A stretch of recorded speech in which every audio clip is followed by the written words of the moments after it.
Venimos a hablar de temas que te mueven el piso. Te damos la bienvenida a El Socollón.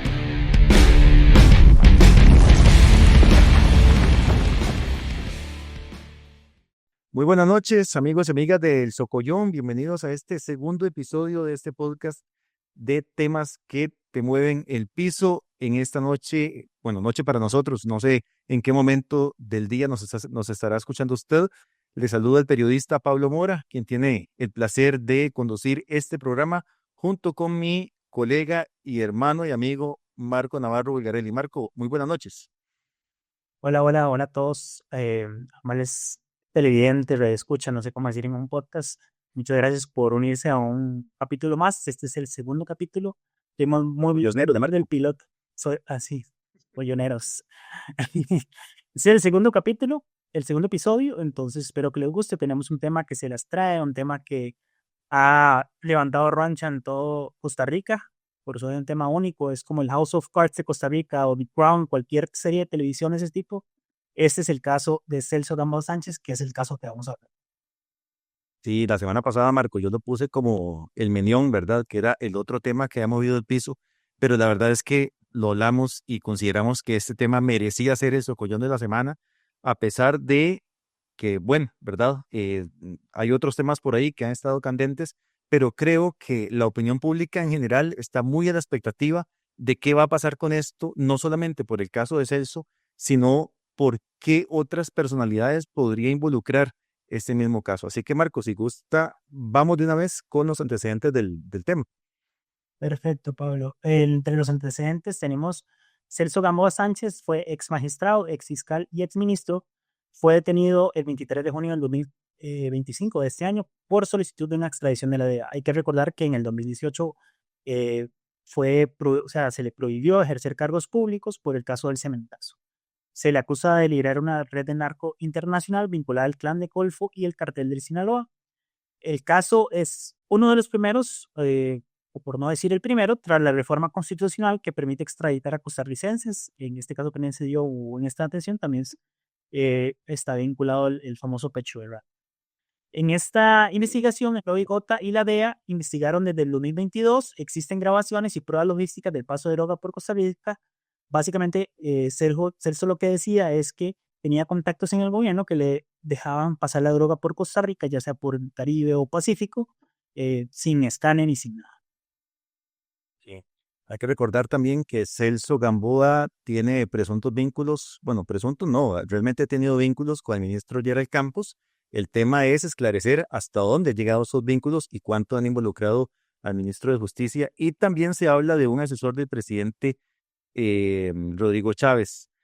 Celso, a raíz de todo este asunto, fue acusado formalmente en Texas, en el estado de Texas, por conspiración para importar cocaína a Estados Unidos y en este momento, según declaraciones del OIJ, se están esperando nuevas extradiciones o se está investigando a personas que podrían también engrosar la lista de las extradiciones, además de las que ya usted mencionó, Marco. Y también se investiga la filtración de información desde el gobierno hacia Gamboa, según lo que el mismo Celso Gamboa dijo, que tenía contactos en el gobierno que le facilitaban el ingreso de droga tanto por el Pacífico como por el Caribe.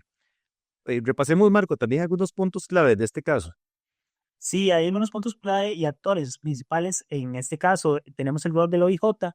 El OIJ recibió y canalizó investigaciones junto con la DEA desde el 2022 y detuvo a Gamboa y otros sospechó, esta palabra siempre me confunde. Sospechosos. Ajá, en junio del 2025. También tenemos el rol de la DEA, quien lideró la investigación internacional con grabaciones y alertas desde el 2014. O sea, desde hace 11 años ya se hablaba o estaban investigando este caso. Se presentó la acusación formal en Estados Unidos y luego otro actor, otro punto muy importante es la ley de extradición que fue reformada en mayo del 2025 y esto permite extraditar costarricenses por narcotráfico o por terrorismo. Gamboa es uno de estos casos. Marco, sobre eso hay que recordar que esta ley tiene como un asterisco, ¿verdad? Y es que no se pueden extraditar nacionales a lugares donde se les puede condenar ya sea por cadena perpetua o por pena de muerte, ¿verdad? Eso hay que dejarlo muy claro. Y bueno, ¿cuál es el alcance de esta acusación? Bueno, pues que Celso coordinaba nada más y nada menos que el ingreso y tráfico de cocaína desde Colombia a Estados Unidos, como lo dijimos antes, con apoyo de cárteles internacionales, sobre todo en Colombia y en México. El socollón de la semana. Marco, y para analizar el tema de hoy nos trajimos a un invitado de lujo, a un crack, a un 10, a un abogado que es súper mediático y también, bueno, todo un referente cuando se trata del análisis de estos temas, y es don Ewald Acuña Blanco, quien además de ser penalista costarricense, ha sido y es, en verdad, don Ewald, entiendo, juez de la República y es experto en temas como seguridad, gestión penitenciaria y ejecución de la pena. Y don Ewald me dice si me estoy brincando en un otro título, don Ewald. Ex juez. Ah, ex juez, ok, perfecto, para corroborar ahí, ex juez. Entonces, don Ewald, para empezar de una vez con la entrevista, a grandes rasgos, ¿cómo funciona el proceso de extradición a Estados Unidos? La extradición es un mecanismo de cooperación internacional entre estados que tiende a procurar que personas que son fugitivas de procesos o de sentencias dictadas en el extranjero puedan ser remitidas para enfrentar esos procesos o cumplir las penas impuestas. La extradición es una solicitud formal que hace un estado a otro, en este caso Estados Unidos, a través del Departamento de Justicia, a la Corte Suprema de Justicia, solicitando la detención con fines de extradición de varias personas, entre ellas el exministro y exmagistrado Gamboa, para que sean trasladados a Texas, donde tendrán que enfrentar un proceso penal por el delito de tráfico internacional de estupefacientes y conspiración para la introducción de drogas a territorio de los Estados Unidos de América. No veo igual qué recursos puede interponer la defensa de Celso en Costa Rica para que no lo extradite o para impedir ese proceso. Básicamente, tendría que poder probar que se trata de un delito político, que no lo es, que está prescrito, lo que tampoco ocurre, que es un delito que no está sancionado en Costa Rica y sí lo está. Y por último, que la pena eventualmente imponible eh, fuera una pena de prisión perpetua o de pena de muerte. En estos casos, normalmente cuando se hace la gestión de extradición, el gobierno de Estados Unidos se compromete a no imponer ni la pena perpetua ni la pena de muerte en caso de que se otorgue la extradición. A lo interno puede tratar a través de recursos de habeas corpus atacar el proceso de extradición, lo que no le ha resultado, todas las gestiones han sido rechazadas y tendrá que esperar primero si se acoge o se rechaza la solicitud de extradición. En caso de acogerse la puede apelar y si la apelación confirma la extradición no tiene más recursos a nivel interno. No, igual, uno se puede pensar que obviamente la defensa de Celso va a hacer absolutamente todo para evitar que sea extraditado a Estados Unidos, porque en mi entender, ¿verdad? Y así es como lo interpreto yo, cuando la DEA ficha a alguien es difícil que se zafe, ¿verdad? Ahora, ¿cuántas posibilidades hay? O yo no sé si eso ha pasado o si usted tiene conocimiento de que haya algún acusado que la DEA haya, eh, bueno, llevado a los tribunales estadounidenses y que por algún motivo no haya sido extraditado, obviamente estando el país donde ocurre el suceso dispuesto a extraditar a esta persona. No, no hay antecedentes. De hecho, hay una particularidad que conviene señalar y es que normalmente estos casos la DEA los plantea en Texas o en el Distrito Sur de Nueva York, porque se ha demostrado que como son juicios con jurado, son jurados que tienden con facilidad a condenar a personas vinculadas con el tema de narcotráfico, lo que para nosotros es muy difícil de entender porque son 12 ciudadanos que no saben de derecho y que no tienen que explicar por qué llegan a la conclusión de que una persona es culpable. Entonces no existen antecedentes de personas perseguidas y acusadas por investigaciones de la DEA que hayan resultado absueltas.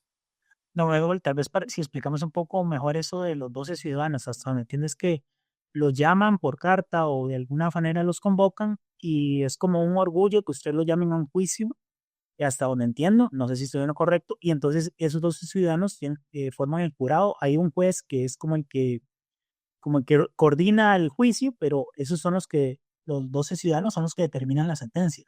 Agregando la pregunta de Marco, ¿cuánta seguridad resguarda a los ciudadanos que participan como jurados en Estados Unidos ante juicios tan delicados como este, verdad? Ok, empecemos cómo se escogen. Los jurados se escogen de la lista de electores. Hay que recordar que en Estados Unidos para poder votar yo me tengo que inscribir como elector. Y a diferencia nuestra que todos los que somos mayores de edad automáticamente estamos inscritos como electores. El segundo tema es que se hace una preselección de entre 25 y 30 personas que pueden ser objetadas tanto por la fiscalía como por la defensa, hasta que al final quedan 12 personas que son el jurado. Esas 12 personas eh, se les da una seguridad de acuerdo con el riesgo del proceso. No es lo mismo el juzgamiento vinculado con narcotráfico que el del Chapo Guzmán. Hay un tema que tal vez la gente no conoce, que es lo de la prescripción de los delitos, que usted ahora mencionaba que esto no ha prescrito. Tal vez si nos puede explicar un poco qué es eso de la prescripción y cómo funciona. Sí. Eh, no se puede perseguir indefinidamente a una persona por la comisión de un delito o por una deuda o por un incumplimiento de un contrato. Entonces, como el derecho tiene como función primordial la seguridad jurídica, eh, la ley establece plazos en los que debe ejercerse la acción, en materia penal en los que debe acusarse. Si no se acusa dentro de ese plazo, prescribe la posibilidad de perseguir los delitos. En el caso concreto, como son hechos del 2022, no han prescrito porque el plazo de prescripción es de 10 años, de manera que no existe ese riesgo. Ok. Don Eval, bueno, volviendo al caso que, digamos, este asunto del juicio que está teniendo Celso en este momento junto con Johnny Araya, ¿verdad? Por ese tema de una presunta desaparición de un cargo que se le implicaba a él en el 2000, parece que era el 2020, no, el 2016. em, y que bueno, esto cómo podría influir entonces eventualmente en la extradición. O sea, lo que quisiera es como preguntarle los diferentes escenarios. Si Celso es extraditado y queda culpable de este otro proceso que se le está siguiendo, ¿cuál sería ese escenario? A ver, el Tratado de Extradición en el artículo 14 establece que la extradición se puede otorgar, pero posponerse su ejecución si una persona tiene que enfrentar un juicio o si es condenada. Si fuera condenado por una pena de 3 años o más, tendría que cumplir la pena aquí y hasta después ser extraditado. Si no es condenado, puede ser extraditado una vez concluido este proceso, aunque tiene dos pendientes y habría que ver si los defensores del ex magistrado y ex ministro Gamboa plantean eh, el hecho de que primero debe ser juzgado acá y luego ejecutada la extradición. O sea, que la extradición, digamos, si hace eso, por poner un ejemplo, digamos que resulte culpable acá y se le condene por 10 años, hasta después de esos 10 años se le haría, digamos, efectiva la extradición Extradición. y no cabe ahí ningún tipo de prescripción. No, señor. Ok, ok. Ahora, ¿qué pasa en el caso de que Celso sea extraditado antes del juicio y que se le condene en Estados Unidos y que aquí también se le condene? No se puede juzgar en Costa Rica en ausencia, como tampoco en Estados Unidos. Pero entonces el juicio tiene que terminar aquí antes de que lo puedan extraditar o el juicio puede quedar, o sea, lo pueden extraditar antes de que termine el juicio. No, el juicio tiene que concluir con una sentencia para poder ser sujeto de extradición, una sentencia absolutoria o con una pena de 3 años o menos de prisión. Excelente. Don Edward, se habla de que Celso era un peso pesado, un líder, y entiendo que se puede imputar, digamos, el rol de líder de la organización. Hay como que suma, que no es cualquiera, por decirlo así. ¿Cómo se le puede imputar a esto a Celso en un caso de narcotráfico internacional, digamos, ese papel que tenía en la organización? Y la acusación, lo que ha trascendido en medios, es que el Departamento de Justicia le atribuye haber supervisado y gestionado el traslado de droga desde Colombia y Venezuela hacia Estados Unidos. Y aplica una figura que no tenemos en el derecho costarricense, ni en general en el derecho romano germánico, del de Occidente, que es la figura de la conspiración. Conspiración es que yo pensé para. Entonces, le están atribuyendo conspirar para introducir droga en Estados Unidos. Y ahí es fundamental la prueba de dos cooperantes, dos testigos enjuiciados en Estados Unidos que están brindando cooperación al Departamento de Justicia y dos funcionarios de la DEA que grabaron conversaciones con el exmagistrado Gamboa, que permiten afianzar esa figura de la conspiración para introducir droga a los Estados Unidos. Don Celso, perdón, don Celso, don Edward, em, esas grabaciones que tiene la DEA se podrían usar en Costa Rica para juzgarlo acá. Sí, en caso de negarse la extradición, y el tratado prevé, y la ley de extradición también, la posibilidad de que se le juzgue en Costa Rica en caso de negarse a la extradición, cosa que personalmente veo extraordinariamente difícil. Yo tengo una pregunta que me inquieta bastante. Y yo sé, don Ewell, que usted no está en el OIJ, ni mucho menos, pero me imagino que debe tener contactos o por lo menos algún conocimiento. ¿Por qué el celular de Celso aún no se ha desbloqueado? Porque se decomisó, es decir, se secuestró para fines del proceso de extradición. Lo que a mí me llama la atención poderosamente es que no se respetó el protocolo. El protocolo es que cuando se decomisa un celular, se apaga de inmediato y se extrae la tarjeta SIM. Y en este caso, lo que se hizo fue ponerlo en modo de avión. Eh, y eso implica el riesgo de manipulación. Y esa manipulación podría decir la defensa que como no fue una prueba, como cumpliendo el protocolo, no es una prueba legal, por decirlo así. O sea, No se puede porque es usar. para efectos de Estados Unidos y las reglas en Estados Unidos son diferentes a las nuestras. Ah, ok, ve. Eso no, esa explicación no la había alcanzado a escuchar. Ahora, ¿qué pasa si se bloquea este celular, don Ewell, y resulta que hay conversaciones que prueban ciertas conexiones de Celso Gamboa con gente que goza inmunidad debido al cargo que tienen los poderes de la República? Digamos, ¿tendrían que entrar esas personas de nuevo en un proceso de pérdida de inmunidad para que se les investigue? O, digamos, ¿cuál sería como el procedimiento que cabría? Lo primero es lograr tener acceso en el Estado costarricense a toda la prueba de intervenciones telefónicas que se realizó en el caso federal que se tramita en Texas.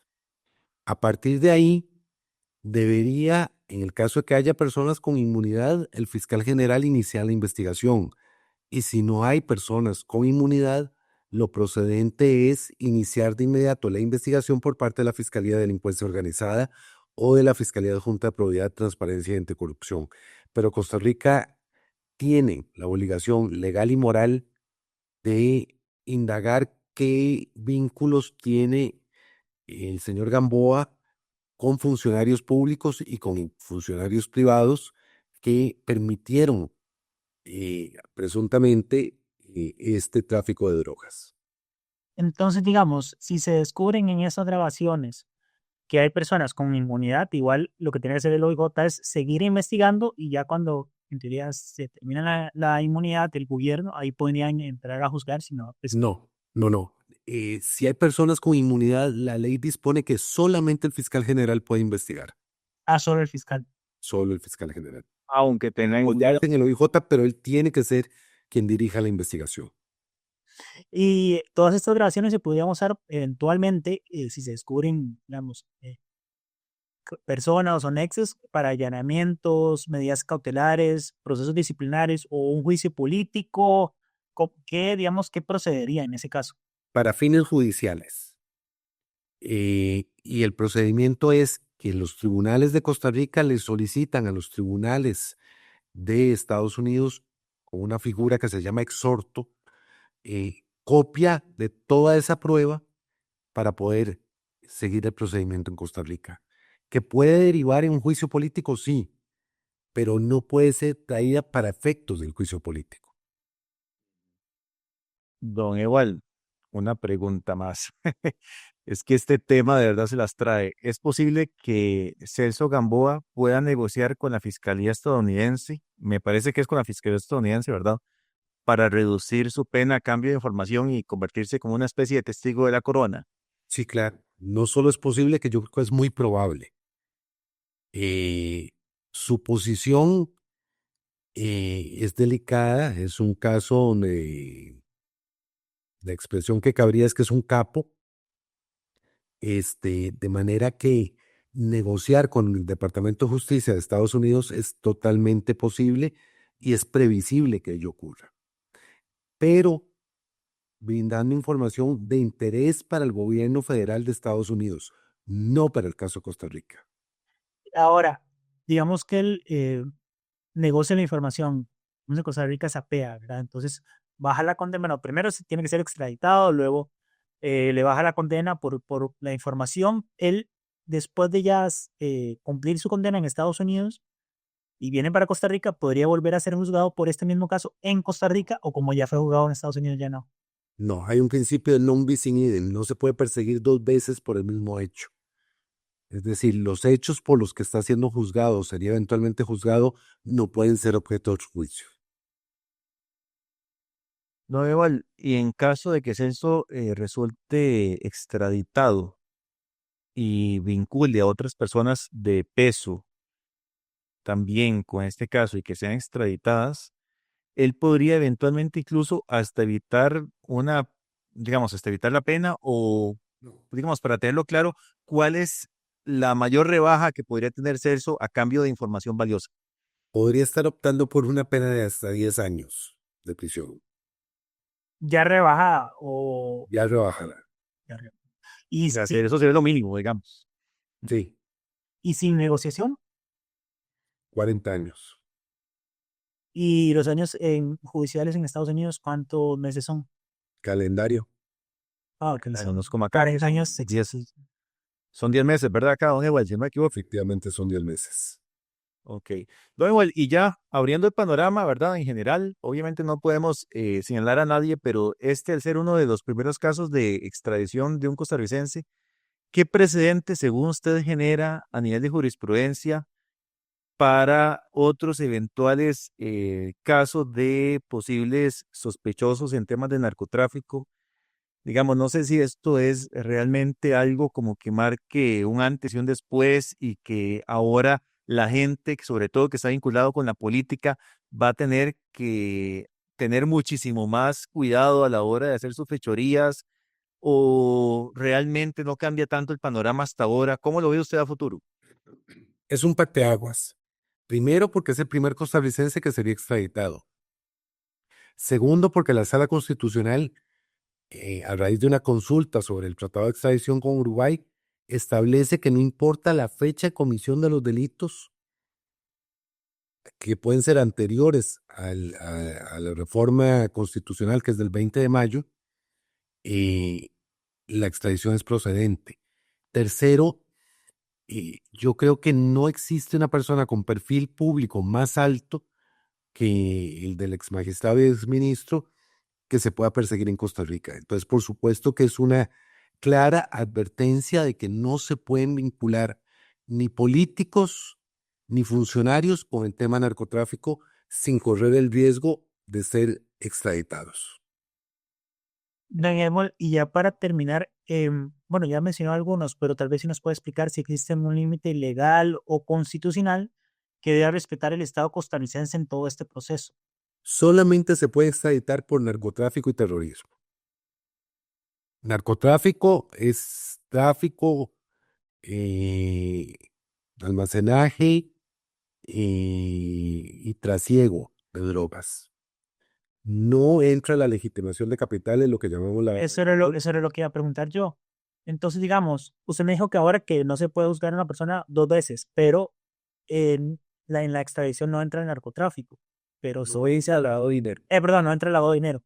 Pero también se hablaba que presuntamente o posiblemente habían temas del lavado de dinero con tipo de limón y otros temas por ahí. Vamos a ver, volvemos a plantear el caso. Lo extraditan, sapea 10 años, vuelve a Costa Rica, Está prescrito todo. ya está prescrito. Si fuera menos de 10 años, sí se Sabe una podría. posibilidad. Escasa, pero posibilidad. Eso es algo que me imagino que la DEA y los tribunales en Texas tomarían en cuenta, don Ewell, ¿o cómo lo ve usted? No, no. A él se le... La acusación fija la cancha en la que se va a jugar. Es decir, no se puede discutir temas diferentes o independientes de lo que está acusado.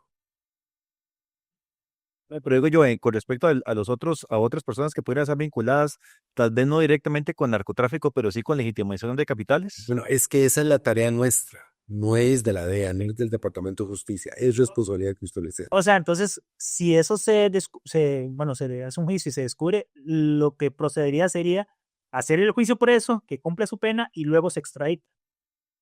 Según- No, traer la prueba de Estados Unidos y juzgarlos aquí. Y si se sentencia, o sea, se le sentencia con más de 3 años, se puede meter en la cárcel aquí más de 3 años y ya posiblemente se extradita o tampoco. No, no, no. El juicio, si es por legitimación de capitales o por narcotráfico y no han sido solicitadas las extradiciones, es obligación nuestra juzgarlos. Ya. Hay O que sea, tener este caso cuidado. específicamente porque la DEA investigó, tiene las pruebas y porque se comprueba que hay una afectación al sistema estadounidense, digamos. A la soberanía de los Estados Unidos. Hay que tener cuidado y lo que voy a decir no es políticamente correcto, pero hay que tener cuidado de no querer delegar la responsabilidad de la persecución y sanción de estos delitos en agencias extranjeras y simplemente nosotros decir, no pudimos, no lo hacemos y parte sin novedad. Eso eh, es inadmisible.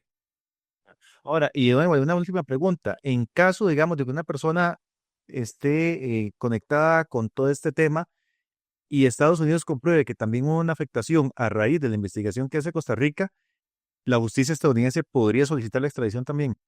Siempre y cuando no esté sujeto a juicio aquí.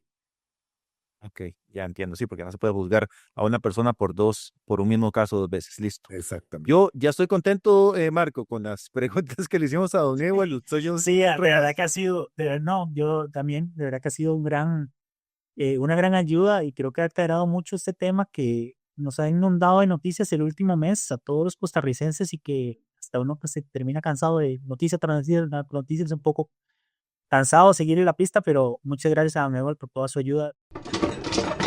El Meñón. Y ahora venimos con las secciones, Pablo.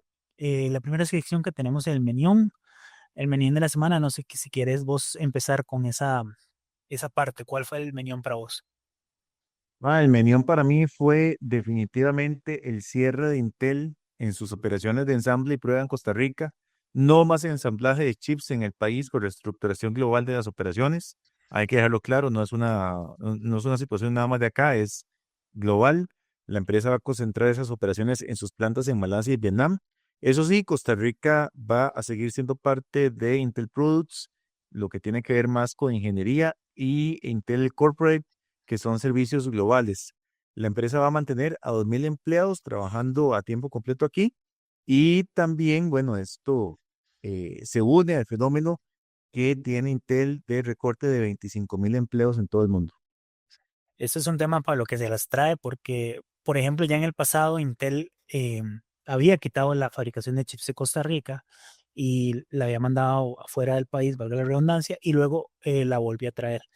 Costa Rica había sido el único centro de todo el mundo de Intel que había perdido una operación de fabricación y que la por talento lo había vuelto a traer.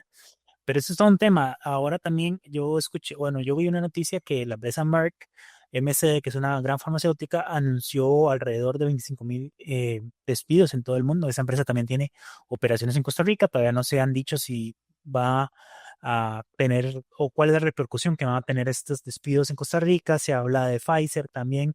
Es un tema que estamos en recesión, es un tema que afecta no solo Costa Rica, que es un tema global de muchas empresas transnacionales grandes, y para mí ese tema da para muchísimo más, da para un podcast entero, Pablo. Marco, yo no es por jugar de yo, ¿verdad? Por supuesto, ni mucho menos, pero de hecho yo hice una nota en la OCR donde se alertaba de que si el país no mejoraba las condiciones ambientales y sociales, era muy probable que a mediano plazo, entiendas unos 5 años aproximadamente, el país dejara de tener como ese atractivo para inversión extranjera directa. Y sí, sí, perfectamente. De hecho, tengo ya en mente quién puede acompañarnos a un eventual programa de esto. Vamos a la falla, Sí, Marco. de hecho, nada más para terminar Oh, esto, perdón, Pablo, perdón. para Ah, reafirmar lo que vos dijiste, para mí estamos viviendo de la renta. O sea, qué quiero decir con esto? Que para mí estamos viendo el talento que se generó, pero que ya no estamos produciendo ese talento que se necesita. sí, de hecho me decía el investigador que en su momento, eh, pues entrevisté para esto. Me decía que generalmente las empresas para ir a invertir a un país se toman más o menos unos 5 años, ¿verdad? Y efectivamente, eso que usted dice de la renta concuerda con lo que me decía el investigador en su momento, que Costa Rica está viviendo de la renta de hace 5 años. El problema es que ya el país para esta altura pudo o es muy seguro que ha perdido atractivo para inversión extranjera de grandes corporaciones internacionales. Ahora sí, Marc, Así ¿cómo es. se la falla? No andaba tan mal. Me falta el menión, acuérdese, me falta el mío, uno a uno. Ah, perdón, perdón, cierto, falta tu medión, se me ha olvidado. Sí, para mí el Menión va a ser bastante rápido. Y circuló por todo el país, hay un video, salió en todo lado. Y es donde en la gira que hizo el presidente Chávez a Guanacaste por la anexión del partido de Nicoya. Bueno, es un video donde sale saludando a una chiquita de aproximadamente, calculo yo, unos 8 años, y le dice a la mamá, regáleme, se lo vuelvo cuando termine la universidad. Lo único que quiero decir es que las niñas no se regalan, las niñas no son propiedad de nadie. Esto me da un poco de asco y creo que mucha gente reacciona de esta manera. Es acoso y fin del tema. Hasta ahí que llegaré mi opinión en este tema. Creo que No, no es.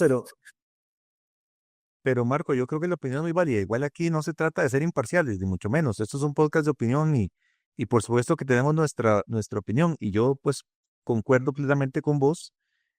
A ver, yo creo que hay gente como que normaliza mucho este tipo de expresiones y a mí realmente me preocupa que un presidente juegue con eso, ¿verdad? Con creer que se legitima porque es que antes se decía así o era una expresión muy campechana, entonces, ¿verdad? Esas son cosas, a ver, que si lo dice la abuelita, que si lo dice la tía, tal vez uno puede decir, bueno, es que es sencillez de la gente, pero ya en el caso de un presidente, de un Y hay hombre, vínculo y, también, a- hay un vínculo. y además de un hombre que fue investigado y sancionado por temas de acoso sexual en el Banco Mundial, efectivamente ya no pasa tan fácil, ¿verdad? Una frase de esas. Pero sí, no, yo concuerdo completamente con vos, Marco. Muy desafortunadas, por no decir otra palabra, ¿verdad? Esas declaraciones del presidente. Correcto. Ahora sí, Pablo, vamos a la falla. La falla. ¿Pienso yo o empezás vos? ¿Cómo Dale, crees? dale vos, dale vos, dale vos. Te veo como con mucho impulso, dale, dale. Sí, esta gira a Guanacaste, bueno, dejó bastantes cosas. Para mí la falla fue em, generalmente todos los presidentes, cuando se hace la reunión solemne del Consejo Municipal de Nicoya el 25 de julio, van los presidentes, van los ministros, y siempre el presidente da un discurso y se le da un arreglo floral o un homenaje. En este caso le iban a hacer un homenaje por ser el último año de gobierno, le iban a dar un arreglo floral y la agenda la habían mandado a Casa Presidencial desde el 10 de junio. ¿Qué fue lo que pasó? Lo que pasó es que el presidente, básicamente, con su gabinete, todos sus ministros, Pilar Cisneros, hicieron proselitismo político, o sea, casi que hicieron campaña política. Hay, de hecho, un video donde se ve que que le dicen que le tenemos un regalo y es un cantante que menciona temas del jaguar, viva Pilar, viva Chávez, y de hecho, al final de la canción o al final bueno, no sé si es de la canción o de la intervención del cantante, se dice tic-tac, en alusión al partido Pueblo Soberano, o por lo menos eso es lo que se da a entender, porque se muestran banderas y todo. Era una plaza pública del partido Pueblo Soberano prácticamente. La, o Entonces, ni tan como la- ni tan camuflada, estaban detrás de donde se estaba dando la reunión del 25 de julio. Entonces, el punto 10 de la agenda era el discurso del presidente y el homenaje, pero la señora Sandra Muñoz, presidenta del Consejo Municipal, se paró y dijo, bueno, en este punto iría esto, pero siento que les debería dar vergüenza, pues no me puedo quedar callada como hicieron nuestros antepasados de la anexión. Les debería dar vergüenza que más bien nos están interrumpiendo porque están aquí atrás haciendo campaña política. Básicamente fue lo que dijo. ¿Qué dijo Casa Presidencial? Que fue que le cambiaron el protocolo y la agenda, y luego la Municipalidad de Nicoya sacó una aclaración diciendo que la agenda se había mandado a Casa Presidencial desde el 10 de junio. Entonces, más de un mes antes. Sí, Marco, esa falla es una falla adrede, ¿verdad? Yo no lo veo tanto como error, sino como una falla ante el sistema democrático, porque efectivamente, pues ya el Tribunal Supremo de Elecciones ha sido muy enfático en que esas cosas no se deben presentar y el gobierno sigue jugando como si no hubiera árbitro para ponerlo en términos futbolísticos, Sí, como si no incluso, hubiera quien lo digamos, sancione. en esa, no sé cuántas denuncias tiene el presidente Chávez, pero en algunas de esas es proselitismo político, algunas han Con decepcionado. beligerancia. Exacto, Mm. sí. Sí, sí, sí. Bueno, vamos a ver qué pasa, ¿verdad? Eso es otra cosa que está ahí todavía por definir. El tribunal no ha dicho exactamente cuál puede ser no sé si hablar de condena en este caso, por lo menos la, la sanción, más bien, me parece que es el término, que puede imponer a el presidente Chávez por este tipo de actitudes. Marco, bueno, suficientemente discutido, como dice en la asamblea. Marco, ¿querés agregar algo más?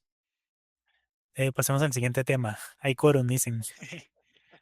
En Que este suena la círculo, campanita, ¿eh? Marco. Hace falta la campanita, así nada más. Siguiente Sí, tema. sí, sí, sí, sí, sí, sí. La falla mía, Marco, bueno, y también está vinculado con el gobierno. Nos van a tildar de canallas, pero no importa. ¿Sabe qué? No importa, como dice cierto personaje por ahí. Costa Rica nunca estuvo preparada para atender a la gente deportada en Estados Unidos, dice la Defensoría de los Habitantes, en una nota que recopila la agencia EFE y que también ha sido publicada ya por varios medios internacionales. Recordemos que hay o hubo 200 personas de diversas nacionalidades que no tuvieron una atención adecuada en el Centro de Atención Temporal para Migrantes, más conocido como CATEM, dice la defensora Angie Crushank. Esta gente fue obligada a ingresar a Costa Rica por el acuerdo migratorio con Estados Unidos. Además, dice doña Angie que, bueno, además que ella le criticó que el gobierno no tomó en cuenta, perdón, las necesidades laborales de esas personas, como eliminar costos administrativos y la falta de servicios de educación para menores de edad. O sea, era gente que estaba ahí encerrada, no podía trabajar, los chicos no podían recibir clases de nada, etcétera. Recordemos que estas 200 personas deportadas de Estados Unidos vienen de países tan lejanos como Nepal, China, Rusia, India, el Congo, Afganistán, Armenia, bueno, y otro montón más ahí que son evidentemente naciones lejanas. Y también sobre esto, Marco, varias ONG ya han denunciado que este maltrato es una clara violación a los derechos humanos. Ese también es todo un tema que se las trae, porque es parte de las deportaciones en masa que empezó a hacer el presidente Trump hace algunos meses, ¿verdad? Ay, que Chávez aceptó, ¿verdad? Sin tener la logística y sin tener la preparación, evidentemente, para que estas personas pudieran ser tratadas por lo menos con la más mínima dignidad. ¿Algo más que aportar, Marco? No, me parece que el tema está muy completo y concuerdo con lo que dijo la defensora de los habitantes. Vamos con la reconstrucción, Pablo. La reconstrucción. Mae, ¿usted se imagina estudiar en una escuela de hidrógeno que produzca motores de hidrógeno? Y todavía se lo pongo más bonito. Y si le digo que eso es posible para mucha gente en Guanacaste, ¿se imagina, Marco? Me imagino que tiene que ser con Franklin Chan, porque es el que está. Ah, muy bien, pegó, pegó. Sí, una nota del colega Tomás Gómez en El Observador nos cuenta que esto ahora es posible por un proyecto piloto de la empresa Adastra de Franklin Chandías que pretende contratar gente por hasta 4 meses para capacitarla en diseño de operación y mantenimiento de sistemas de producción, almacenamiento y uso de hidrógeno. ¿Sabe qué es lo más interesante? Que los requisitos no piden ser ingeniero aeroespacial o físico o una cosa así por el estilo, sino que lo que se pide es simplemente personas que tengan un mínimo de tercer ciclo de educación básica y un máximo de técnico medio en electricidad mecánica, y mecánica. Y que, bueno, la gente tenga entre 18 y 25 años de edad y que viva en la región chorroteca.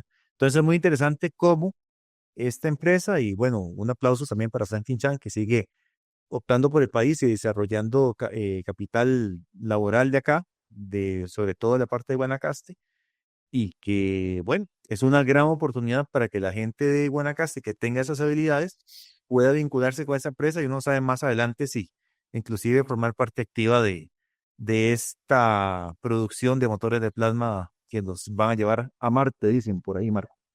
Así es. De hecho, eso no es nuevo. Eso empezó, bueno, Don Franklin empezó a hacer este tipo de pasantías desde que estaba en la NASA con la gente de la ERT. La gente de la ERT en el tercer año tienen que hacer una pasantía de alrededor de 4 meses, lo que llaman práctica profesional en otras carreras. Y digamos, la pasantía más buscada de los mejores promedios de la ERT eran ir a la NASA con Franklin Chan. Y ya cuando ya él volvió de la NASA, puso Arastra, tuvo ciertos acercamientos con la gente del TEC, con la gente de la UCR y otras universidades, incluso gente de Lina, y ahora ya, ya es como un programa muchísimo más formal, pero han habido grandes jóvenes que trabajan con Franklin Chan que empezaron de esta forma. Él siempre ha sido un gran maestro y le encanta enseñar y le encanta que los jóvenes tengan esa curiosidad por aprender también, Pablo. Pero lo Así que, interesante, Marco, de esto es, perdona, lo interesante de esto es que estamos hablando de gente que ni siquiera es universitaria, ¿verdad? Sino gente que tiene un título de técnico medio, o sea, que salieron de un colegio técnico profesional y además que tienen entre 18 y 25 años de edad. Entonces, es como una forma, me parece, como de motivar a esta población que tal vez por ahí no ha entrado a la universidad o está intentando seguir una carrera de este tipo, a que se motive y a que, ¿por qué no, en un futuro formar parte activa de Adastra? así es. Muy buena noticia. Voy con la reconstrucción mía. Bueno, por lo que usted sabe, yo soy amante del baloncesto, jugué baloncesto y para mí esta noticia me alegra demasiado. Ah, una pregunta Eh, que nunca le he hecho, Marcos, solo un toque, una pregunta que nunca le he hecho. ¿Cuál es su equipo de la NBA? bueno, tengo dos, el Chicago Bulls y los Spurs de San Antonio. De hecho, mi jugador Bueno, yo, favorito, ajá, dale. no, no, dele, no, perdón. No, mi jugador favorito de toda la vida es Manu Ginóbili, porque cuando yo jugué básquet me identificaba mucho con él porque Manu Ginóbili está dentro de los mejores 100 de atletas de la historia de baloncesto, es el número 55 de hecho, y él fue sexto hombre toda su vida, toda su carrera en la NBA, creo que anduvo como por 16 años de NBA y él era el sexto hombre. Y yo siempre fui banca también, entonces yo siempre me identificaba por él, por ser latino, porque ganó las Olimpiadas de Atenas, etcétera, digamos, ganaron el Mundial de Básquet, etcétera. Eh, volviendo a la reconstrucción, como bien saben, bueno, vamos a hablar de básquet. El Colegio Seminario, que es digamos, el gran semillero de básquet en Costa Rica, estrenó una cancha de madera importada desde China. Esto fue importado por la junta directiva encabezada por Wilson, se me va el nombre, Muñoz, creo que es Wilson, si no me equivoco, fue conocido como el Tata, para los que saben de básquet. Esta cancha, para los que jugamos básquet, sabemos que de madera, digamos, de jugar básquet, es muy diferente jugar básquet de una superficie de madera a una superficie de cemento. O incluso también ahora hay unas superficies que son más suaves, que trae cicadas, etcétera, que son también bastante bonitas, bastante buenas, pero a nivel de lesiones, a nivel de todo, es muchísimo más rico. Entonces, esta cancha, lo bueno es que no solo será usado por el equipo de abogados seminario de primera división, sino que también será usado, o ya está siendo usada por niños y niñas desde los 6 años hasta el equipo de primera división. ¿Por qué? Porque el seminario tiene una academia que se llama Goal Academies, que tiene niños desde los 6 y hasta 20 años. Incluso de los 6 a los 11 años es mixto, es hombres y mujeres juegan en el mismo equipo y yo siento que eso les ayuda un montón a las mujeres ya en años posteriores o en categorías posteriores. Entonces, esta para mí es una muy buena noticia. Ojalá más equipos, más comités de deportes, así puedan invertir en infraestructura deportiva. Y siempre tener una buena infraestructura deportiva anima a la gente a practicar más ese deporte y siento que el deporte es un gran aliado para sacar gente de las calles y así. Y en mi caso personal, me salvó la vida, por decirlo así, entonces yo siempre he sido como apasionado por el deporte. Qué bueno que hayan clubes deportivos en general que estén ofreciendo sus instalaciones para la práctica del deporte de la niñez y la adolescencia. Sin duda, Marco, eso ojalá sea replicado por muchos otros clubes, no solamente de básquet, sino de lo que sea, ¿verdad? Y con respecto a la formación de futuros valores, me parece que es excelente que tengamos esa infraestructura para que tengamos la posibilidad de ver, ¿por qué no, verdad? Basquetbolistas costarricenses en la élite, bueno, no solamente en Estados Unidos, sino, ¿por qué no también en Europa, ¿verdad?